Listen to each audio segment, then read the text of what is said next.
We don't celebrate with you anymore." That was the first thing my son said when I called to wish him a happy birthday. No hello. No pause. Just that flat sentence like a door slamming in my face. I froze there in my kitchen with the phone pressed to my ear, the late afternoon sun cutting hard across the counter. For a second I couldn't even breathe. 51 years I've been his mother, and somehow I had become someone they decided to uninvite from their lives. I didn't say anything clever back. I didn't cry. I didn't beg. I just said, "All right," and hung up. Then I sat down at the table, the same table where I used to bake his birthday cakes when he was little, and stared at the chair where he always insisted on sitting cross-legged like it was a throne. I could still see him at 6, face smeared with frosting, laughing so hard he hiccuped, leaning into my side when he was tired. I remembered it all. I just hadn't realized he'd stopped remembering too. I boiled water for tea I didn't want, watched the steam rise like a ghost, my hands shaking. Not from anger. Not even from grief. Something colder. Something deeper. A kind of knowing. The kind you've tried for years to pretend you didn't already know. That they don't see you anymore. Not really. Wesley, my son, my only son, hasn't come over without needing something in more than a decade. "Mom, can you co-sign this loan? Mom, can we stay with you just for a bit? Mom, could you transfer that pension money this week?" And I always did. Not because I'm weak. Because I thought love was service. Because I thought if I stayed useful, they'd remember who I was to them. Now I see it. Usefulness isn't love. It's a lease. And they've decided not to renew it. The house is quiet these days. Thelma, his wife, used to bring the kids over sometimes. That stopped 3 years ago. "Too much going on," she'd say. "I get it. People are busy. I just didn't think they'd get too busy for a birthday call or a shared meal. And now I've been told I'm not part of the family celebration anymore." I sat at that table until the tea went cold, until the shadows stretched long across the linoleum. Then I opened the drawer where I keep the old birthday cards. I've saved every one. The crayon scribbles. The crooked hearts. One year Wesley wrote, "Mom, you're better than a dragon." I smiled at that. I told him a story about dragons guarding treasure, and he thought it was the highest compliment. Maybe it still is. I folded the phone bill and slid it into the folder where I keep the house documents. My name is still on everything. Over the years they've hinted about putting things in order, about safety, about transitioning the property. "It's not about trust, Mom. It's just practical," Wesley said once at Thanksgiving. I nodded then, but I won't nod now. If I am no longer worth celebrating, then I am no longer a convenience either. That night I didn't sleep much. I watched the moon rise out the east window and thought about what it means to be erased from your own life by the very people you gave it to. I didn't cry. I just made a promise to myself this time. No more silence. No more waiting for invitations that won't come. I have nothing left to lose. And that, my dear, is a kind of freedom. When Wesley was young, his birthdays were events. I'd start planning a month in advance. He liked themes: pirates, astronauts, cowboys. I'd sew decorations from fabric scraps, bake cakes in strange shapes, handwrite invitations for his classmates. I never did any of it for praise. I did it because when he smiled, when his eyes lit up, the whole world seemed worth it. That was before cell phones, before quick texts and hollow thanks with no eye contact. I remember his 8th birthday like it happened yesterday. He wanted a space party and we had no money that year. George had just been laid off and we were stretching every dollar like taffy. But I stayed up all night making planets out of papier-mâché and hung them from the ceiling with fishing line. The cake had silver sprinkles and marshmallow meteors. He hugged me so hard he nearly knocked me over. "Best mom in the universe," he said, voice thick with cake. I think about that now and wonder, did that boy disappear entirely?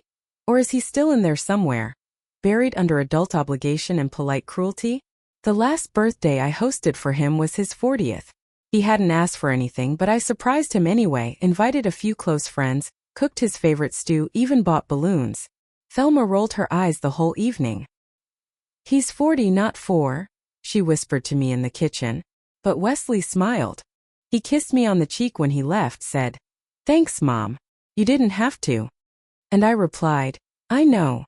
That was 11 years ago. Since then, I've been downgraded from mother to errand point. From home to mailing address. I opened my ledger that afternoon. It's not fancy, just a spiral-bound notebook I've kept in my side drawer for years. Every time Wesley needed help, I wrote it down. Not because I wanted to make him pay me back, I knew he never would. I did it so I wouldn't forget that I mattered. That my help wasn't invisible. Loan for car repair, $2,000. Bridge mortgage, $5,000. College deposit for Mia, my granddaughter, $3,500. Medical bills for Thelma's dental work, $100. Birthday trip to Cancun, emergency credit transfer, $1,800. More than $30,000 spread across 15 years. Not once did I receive a thank you card. Not once did they offer to return even a dime. It was always framed as temporary, or we'll sort it later, or you're a lifesaver, Mom. And I suppose I was. But I think they started believing I'd never stop saving them. Well, the bank was quiet when I walked in. That sterile, too cold air that always makes my skin prickle. I knew the teller, a young woman named Brenna. Always kind. Always patient. I'd like to freeze the automatic transfers, I said. She looked at me with raised eyebrows. Oh, are you sure, Mrs. Hartley? We have a few scheduled for your son's account. I'm aware, I said, keeping my voice steady. Please cancel them all. She nodded, fingers flying over the keyboard. Would you like to set a new password on the account? Just in case? Yes, I said. Let's do that. I left with a printed receipt and a strange sense of peace, like exhaling after holding your breath for too long. That night the phone rang. Not Wesley. Not yet. It was Thelma. She didn't bother with pleasantries. Hey, did something go wrong with the transfer this month? Wes said nothing came through. No, nothing went wrong, I said. A beat of silence. Oh, okay. We just weren't sure. Things have been tight. I'm sure they have, I replied. But I've decided to take a break from funding grown adults. There was another pause, this one heavier. Is this about the birthday? No, I lied. This is about boundaries. You're being dramatic, she muttered. You know we appreciate everything you do. You appreciate my money, not my presence, I said, then hung up before she could spin it another way. I stood by the window afterward, watching the porch light flicker on. A moth bumped clumsily against the glass. In the house across the street, the Wilkins were having dinner. Laughter spilled from their windows like warmth. I used to think my family was like that. I used to believe my love could hold us all together. But some things fall apart because no one else is holding on. The next morning, I opened the kitchen drawer and pulled out the folder marked Property and Essentials. I hadn't touched it since George passed. It held the deed to the house, the insurance policies, George's will, and a few notes I'd scribbled in the margins of old legal documents when the kids started casually suggesting I consider signing the place over. For your peace of mind, Mom. It'll be easier to manage down the road. I smiled at the memory, but inside something had clenched. This house remembers what my family has forgotten. I placed the folder on the table and sat down with a pen. I wrote a note addressed to no one in particular. This house is not up for negotiation. Not now. Not ever. I folded it and slid it inside the deed. I made another cup of tea, my hand steady this time. Outside, the wind rattled the branches of the elm tree. Somewhere a leaf detached and spiraled to the ground, graceful and quiet. And as I watched it fall, I felt something inside me shift, too quiet but final.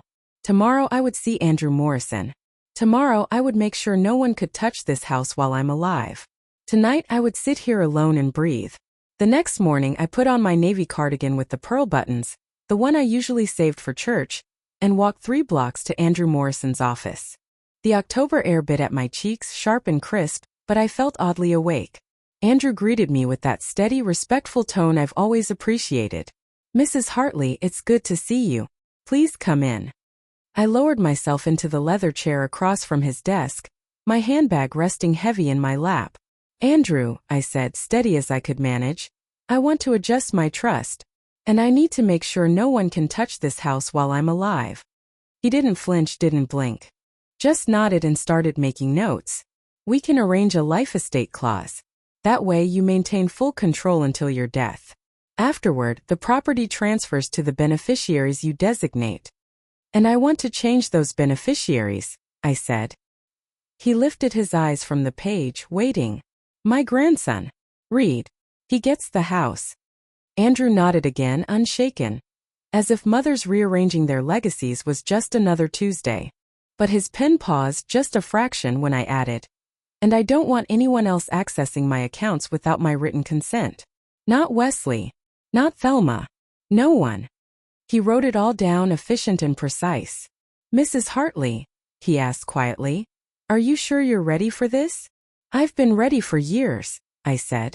I just didn't know it until now. When I left his office, the air smelled faintly of wood smoke. I walked past the bakery and bought a single cherry tart. I hadn't had one in years. George used to love them. He'd always complain about the seeds, then eat two in one sitting.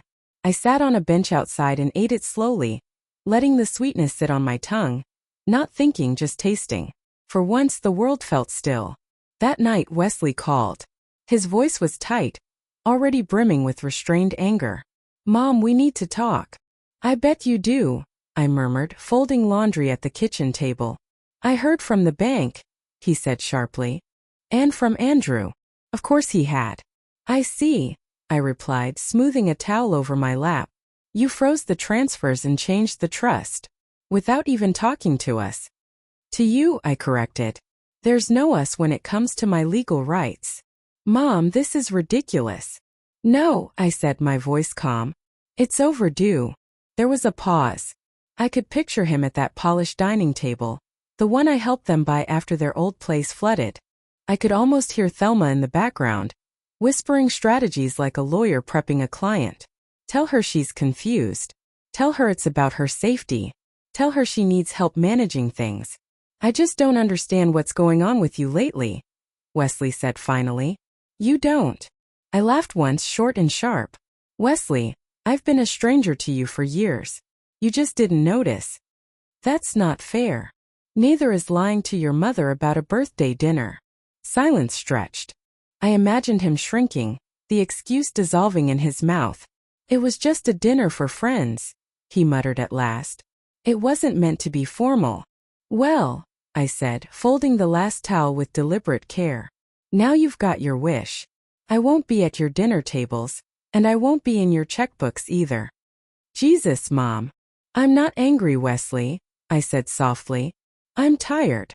He had nothing left after that. Eventually the line went dead, and I surprised myself. I didn't cry. Not a single tear. Instead, I made chamomile tea and sat on the porch, the air rich with damp leaves.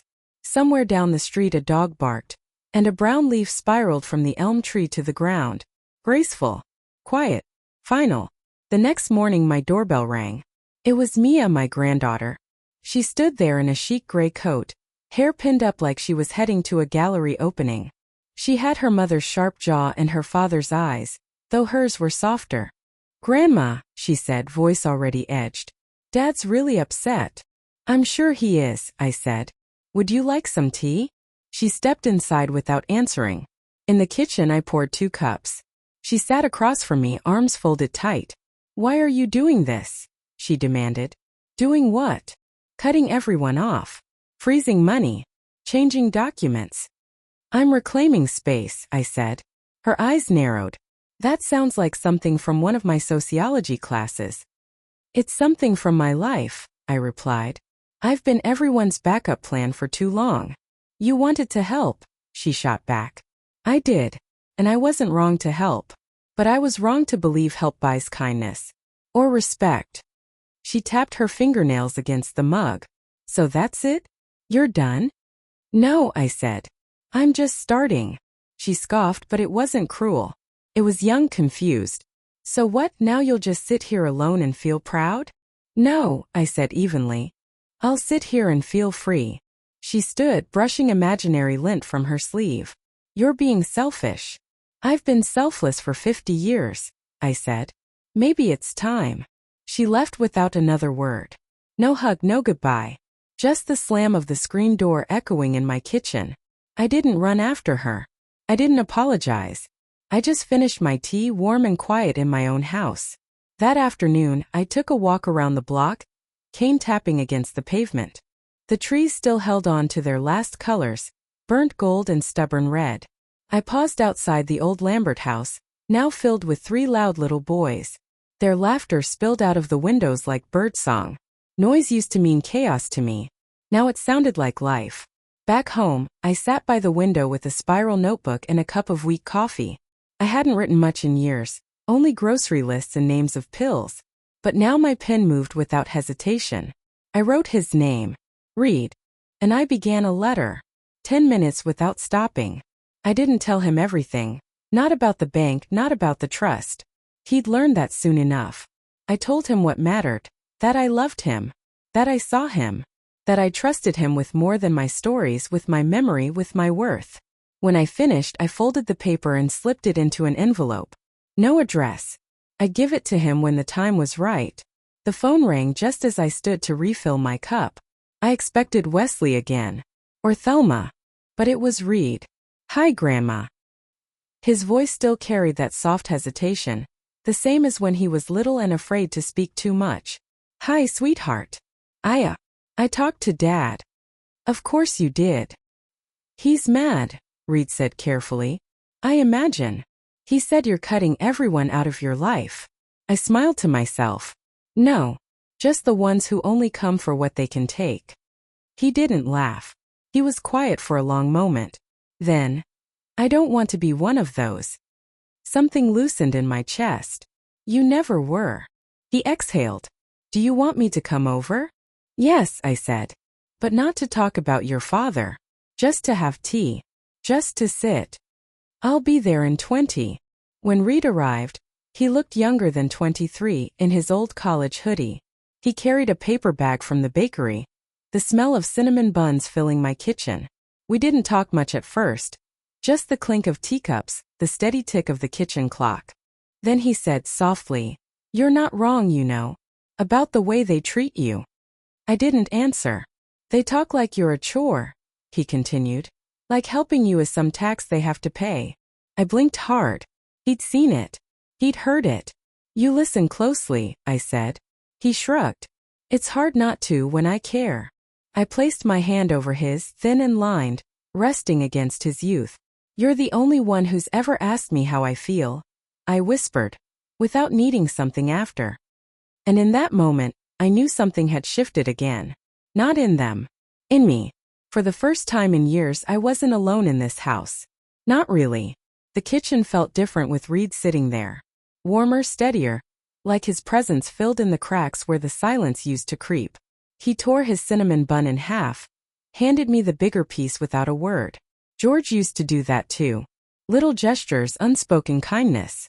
We ate in companionable quiet until he finally asked, "Do you regret it?" "Regret what?" "Helping them all those years. Giving so much." I looked at him, really looked. His eyes were Wesley's shape but not Wesley's eyes. Softer. Searching. "I don't regret the love," I said.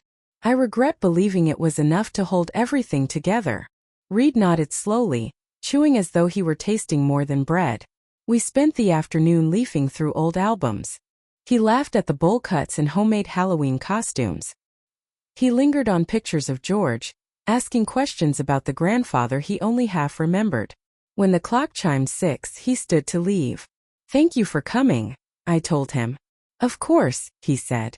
Then after a pause, "Grandma, I don't think Dad's going to let this go." I felt a flicker of fear then, sharp as static. "Then he'll learn to live with it," I said. The calls started the next day. First Wesley, then Thelma. Voicemails stacked one on top of another. Their voices sharp, urgent, performative. "Mom, this is absurd. Call me back. You're making a mistake. You're not thinking straight. Do you realize what this does to our family?" Family. That word. It landed like a stone in my stomach. By the 4th day, Wesley's tone had turned darker. "If you want to push us out, fine. But don't expect Reed to stay on your side forever. He's my son, not yours." I replayed that one twice, studying the jagged edges in his voice. It wasn't worry. It wasn't hurt. It was ownership. And for the first time I wondered if he was angry at me, or afraid of losing Reed. I didn't answer any of them. Instead I called Andrew. "Mrs. Hartley," he said gently, "are you safe?" Yes, I replied, though my hands trembled. But I want to make sure they can't pressure Reed. Can we make it so they don't know what I've left him until after? We already have safeguards, Andrew assured me. But if you'd like, we can place the documents under sealed instruction, only to be revealed upon your passing. I exhaled, relief cooling my chest. Do it. That evening I cooked for the first time in weeks. Not a frozen meal, not toast. Real food. Chicken stew, George's favorite. I wasn't hungry, but I wanted the smell to fill the house again. Halfway through slicing carrots, my phone buzzed. Reed. Grandma, are you free? Always. Can I bring someone? I hesitated. Who? There was a pause. Emma. My girlfriend. I hadn't known he had one. Of course, I said, though my heart twisted with nerves. When they arrived, Emma brought flowers, yellow mums wrapped in paper. She had kind eyes, the sort that saw more than they let on. We ate stew at the kitchen table, the three of us, laughter spilling in places where silence once reigned. At one point, Emma asked, "Did you really make planets out of papier-mâché for a birthday party?" Reed grinned, already knowing the answer. I nodded, smiling despite myself. I hung them from the ceiling with fishing line. The cake had marshmallow meteors. Emma clapped her hands together. That's incredible. You must have been the coolest mom. For a moment the words caught in my throat. Coolest mom.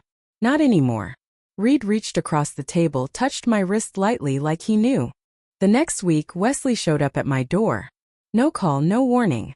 I saw his car first, shiny, expensive, the kind of purchase that made my ledger entries echo in my mind.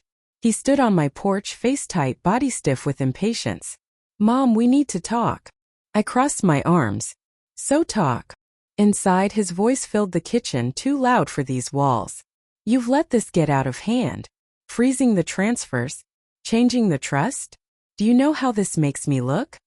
How it makes you look. I repeated, incredulous. I didn't realize my bank account was your reputation. Don't twist this, he snapped. You're being manipulated. By Reed. By Andrew. Someone. I laughed low, bitter. The only manipulation here is yours. Years of it. I just finally stopped playing along. His jaw clenched. You're going to regret this. No, I said. I've regretted enough already. When he left, the door shook in its frame. I sat at the table long after, my body trembling from the storm he dragged in with him. It wasn't fear. Not exactly. It was the ache of seeing how far gone he really was. And yet, beneath the ache was something else. Something firmer. Resolve. That night, I pulled out the old notebook again. I turned to a fresh page and wrote 3 words at the top. No more silence. I listed everything. Every request. Every loan. Every manipulation. Not for revenge. Not even for proof. For me. So I would never again let myself forget what had been taken. The next morning, Reed texted, "Dad's furious. He says you threatened him." I almost dropped the phone. Threatened? I typed back, I didn't threaten anyone. I told him the truth. Reed replied, I believe you. But he's saying things. To Mia. To Thelma's family. They're painting you as unstable. My breath caught. Unstable. The word stung like a slap. That was the strategy. Make me look unfit. Weak. Senile. It hit me then, this wasn't just about money. It was about erasing me completely. That evening, I lit a candle on the counter and sat in the dim kitchen. Flame flickering against the window. I whispered aloud to no one and to everyone. You will not erase me. 2 days later, I found an envelope on my porch. No return address. Inside. A photocopy of a brochure. Hawthorne Senior Living, safe, comfortable, practical. Across the front, in bold marker, think about it, Mom. I stared at it until my hands shook. They weren't waiting for me to fall. They were trying to push. I tore the brochure in half. Then into quarters. Then into pieces so small they fluttered like confetti onto the kitchen floor. I let them stay there overnight, a pile of paper ashes, a reminder. The next morning, Reed knocked on my door again. Grandma, he said softly, stepping inside. Dad's getting desperate. I looked at him, steady, unshaken. Then let him, I said. Because for once in my life I am not. The days grew quieter, but not in the peaceful way. It was the silence of plotting, the kind that hums under the skin like static before a storm. I knew Wesley wasn't finished. Thelma neither. They were too invested, too entitled, too sure of their roles as beneficiaries of my endless giving. The phone rang less now, but when it did, I could almost hear the performance rehearsed behind the words. Mom, we just want to make sure you're safe. Mom, you've been under a lot of stress lately. Mom, maybe you should let us help manage things. Help. Manage. Words sharpened to a point, dressed in silk, aiming at the same target. My independence. One afternoon Mia came by. She didn't text, didn't call, just appeared at the door in her oversized coat, her cheeks red from the cold. Dad says you've been different, she said, stepping inside without waiting for an invitation. He's worried. I studied her face, the mix of youth and inheritance. Her jaw was her mother's steel, but her eyes had Wesley's restless energy. Different? I asked. Or finally myself? She frowned. Grandma, people are talking. They think maybe you need help. Help? I repeated, tasting the word like poison. Do you believe that? Mia hesitated, and in that pause I knew the answer. She wanted to believe me, but bloodlines cut deeper than tea and cookies at Grandma's. I just think you're making things harder than they need to be, she said. I smiled, a small bitter curve of my lips. Harder for whom, darling? For me? Or for the people who stopped celebrating with me years ago? She didn't reply. Instead, she gathered her coat around her and muttered, I'll talk to Dad. The slam of the door felt louder than it should have. That night I dreamed of George. He was standing in the garden, sleeves rolled up, dirt on his hands. He looked young, strong, like the man I'd fallen in love with. You've always been the strong one, he told me in the dream. You just forgot. When I woke, the words lingered like smoke. 2 mornings later, there was a knock at the door. Not Reed's soft, tentative knock. This one was firm, official. I opened it to find 2 people standing there. A woman in a gray blazer, a man with a clipboard. Their smiles were professional, their eyes calculating. Mrs. Hartley? We're from Hawthorne Senior Living. We were told you'd requested an informational visit. My stomach turned cold. I hadn't called anyone. No, you weren't, I said flatly. Goodbye. The woman's smile didn't falter. We just thought we could leave some brochures. I said goodbye. I shut the door hard enough to rattle the glass. My chest pounded. My hands shook. They were tightening the noose. I sat at the table, staring at the old ledger, the numbers and entries blurring until they became something else. Proof of survival. I hadn't come this far to let anyone rewrite me into a helpless caricature. That evening, Reed came over again. He noticed the tightness in my shoulders the moment he stepped inside. What happened? He asked. They sent people, I whispered. From that senior home. Standing on my porch like vultures. Reed's face hardened. I'd never seen him like that, jaw sharp, eyes dark. Dad. Who else? He sat down heavily. Grandma. You need to be prepared. They're trying to build a case. To say you can't manage your own affairs. The word sliced through me. The old fear, the greatest fear of anyone who's aged past usefulness, rose up, being stripped of control, of dignity. Being placed in a home not by choice but by decree. They can try, I said, though my voice shook. Reed reached across the table, covering my hand with his. They'll fail. Not while I'm here. And for the first time in weeks I believed it. The next Sunday church was crowded. I hadn't been in months, maybe a year. But I needed to see faces that weren't negotiating my downfall. People smiled, greeted me, asked how I was. Some whispered I could tell. Wesley had been talking. Thelma too, I was sure. I felt the weight of their campaign in every sidelong glance. But I held my head high. Sat in the same pew George and I always had. Sang hymns with a voice steadier than my bones. Afterward, one of the women, a kind widow named Evelyn, squeezed my hand. Don't let them wear you down, she said softly like she knew. I blinked back, sudden tears. Kindness was rarer than diamonds. The calls escalated that week. Wesley's voice grew sharper, angrier. You're destroying this family. You're putting Reed in the middle. You'll end up alone, and it'll be your own fault. I listened, silent, letting the storm exhaust itself. Then finally I said, Wesley, I've already been alone. You just didn't notice. Click. He hung up. I didn't cry. Not anymore. One night Reed brought Emma again. She carried groceries, set them on the counter, and began cooking like she belonged there. The smell of garlic and rosemary filled the house. Over dinner, Reed looked at me seriously. Grandma, would you consider coming to stay with us? Just for a while? My instinct was to refuse, to insist this was my home, my battle, my ground. But then I saw the worry in his eyes, the way Emma nodded gently beside him. Not yet, I said softly. But thank you. Emma reached across the table, her fingers brushing mine. You're not alone, she said. Not anymore. That night I sat at the window again, candle flickering low. I thought about everything I'd lost. My son's kindness, my daughter-in-law's respect, my granddaughter's trust. But I also thought about Reed. About Emma. About the way the kitchen felt alive again. Laughter echoing in the corners. Maybe family wasn't always blood. Maybe sometimes it was the ones who saw you, who stayed when staying wasn't convenient. The following morning, a letter arrived in the mail. No return address, but I recognized Wesley's handwriting. Inside, one line scrawled in anger. If you don't stop this, we'll make you. My hands shook as I read it, the words burning into me. It wasn't just entitlement anymore. It was threat. I folded the letter carefully, slid it into my ledger between car repair $2,000 and Cancun trip $1,800. Then I wrote underneath in my own steady script. They want to erase me. I will not vanish. I closed the book, blew out the candle, and whispered to the quiet room. Not this time. The letter sat on the table for 3 days before I showed it to anyone. Each time I passed by, I traced the words with my eyes, will make you. Feeling their weight like stones in my chest. I didn't want to believe Wesley had written them, not the boy I'd raised, the boy who once said I was better than a dragon.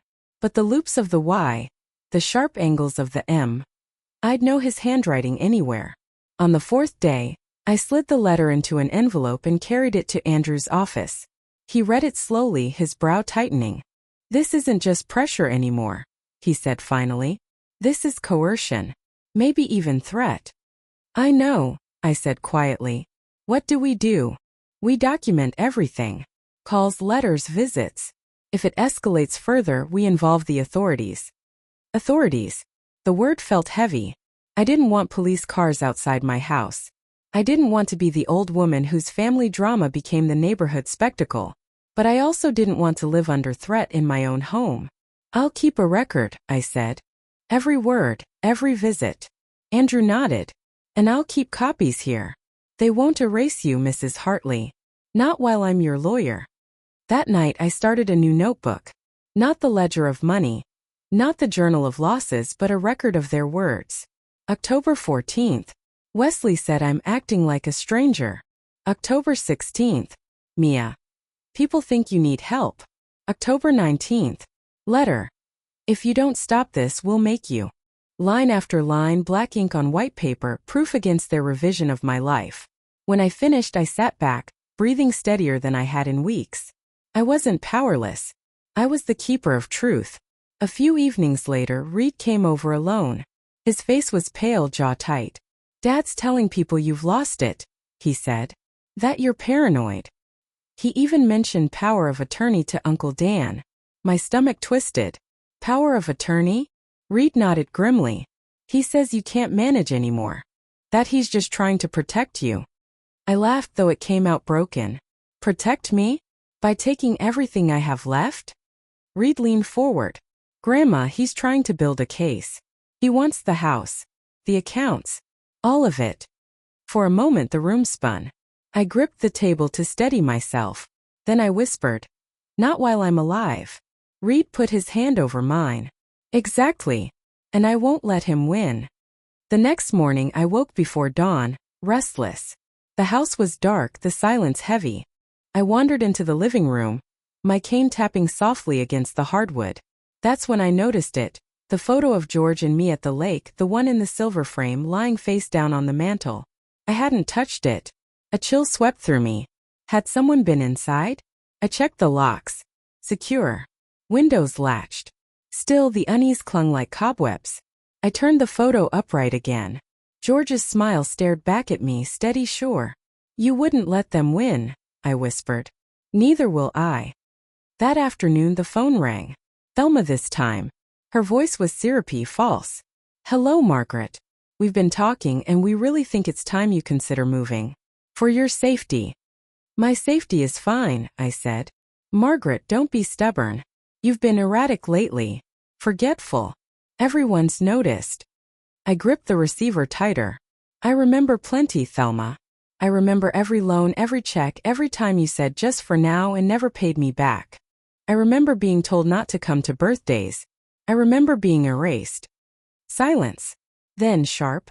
You're making a fool of yourself. No, I said, calm and certain. I'm making sure I'm not fooled anymore. I hung up before she could reply. Later that evening, I wrote another note in my record book. October 22nd. Thelma. Forgetful. Erratic. Trying to paint me unfit. The words looked smaller on the page than they had sounded in my ear, but writing them down stripped them of their power. 2 days later, Reed arrived with Emma. They carried bags, groceries, fresh bread, flowers. Their kindness filled the house so quickly it made me ache.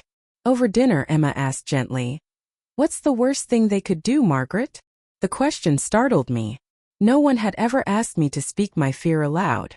They could put me away, I admitted. Take the house. Lock me in some facility where I'm just another old woman in a chair by the window. Reed's hand shot across the table, grasping mine. That's not going to happen. I won't let it. Emma nodded firmly. Neither will I. For the first time, I allowed myself to believe them. That night, after they left, I sat with George's photo again. I'm not alone anymore, I whispered. Not really. The very next morning, Wesley showed up unannounced again. His knock rattled the door. Mom, he barked when I opened it. Enough is enough. You're coming with me. I blocked the doorway with my cane. I'm not going anywhere. He tried to push past me, but I planted myself firm. My voice was steady, louder than I thought possible. Get off my porch, Wesley. You are not welcome here. He froze, stunned. For a moment I saw the boy he once was, the boy who cried when he broke his arm, begging me not to leave his side. But that boy was gone. This man before me was something else, hard, entitled, furious. Fine, he spat. But don't call me when you fall. Don't call me when you need us. Because we're done. He stormed back to his car, the tires spitting gravel as he sped away. I stood in the doorway, heart pounding but my spine straight. For the first time in years I didn't feel small. I felt free. That night I made another entry in my record. October 25th. Wesley tried to force me out of the house. I told him no. I stared at the words until my vision blurred. Then I whispered into the stillness. You hear that, George? I told him no. And for the first time in years I almost felt like laughing. The following day Andrew called. I've been reviewing your case, he said. We can add another layer of protection. A no-contact order if necessary. My first instinct was to refuse. He's my son, I thought. My only son. But then I remembered the letter. The voices. The push on the porch. I'll think about it, I said. Think quickly, Andrew replied. Because they're not slowing down. That evening Reed came by with news. Dad's talking to a lawyer, he said grimly. He's serious, Grandma. He wants control. For a moment my body shook. Then something settled in me, cold and sharp. Then let him try, I said. Because I have my own lawyer. And I have something he'll never have again. What's that? Reed asked softly. I met his eyes, steady and unflinching. My will. The days after Wesley's outburst felt like standing in the eye of a storm. The air was still, almost too still, the quiet humming with what hadn't yet arrived. I kept my curtains half drawn, not in fear, but to hold on to the small piece I'd carved for myself. But I wasn't hiding. Not anymore. I spent my mornings writing in the record book, afternoons walking the block, evenings brewing tea in George's French press. Life had become smaller maybe, but it was mine. Fully mine. And every time my pen scratched across the page, I felt stronger. It didn't take long. On a gray Thursday morning, Reed showed up with worry etched into his face. Dad filed a petition, he said. He's trying to declare you unfit to manage your estate. The words hit me like a hammer, but I didn't flinch. Not this time. Let him try, I said softly. Reed shook his head, pacing the kitchen. He's making you sound like you've lost it, Grandma. He's twisting everything. The letter, the account changes, even your church visits. He's saying you're isolated, unstable, vulnerable. I almost laughed. Funny how vulnerability only mattered to him once the money stopped. Reed stopped pacing, his jaw tight. I'll testify. I'll tell the court what's really happening.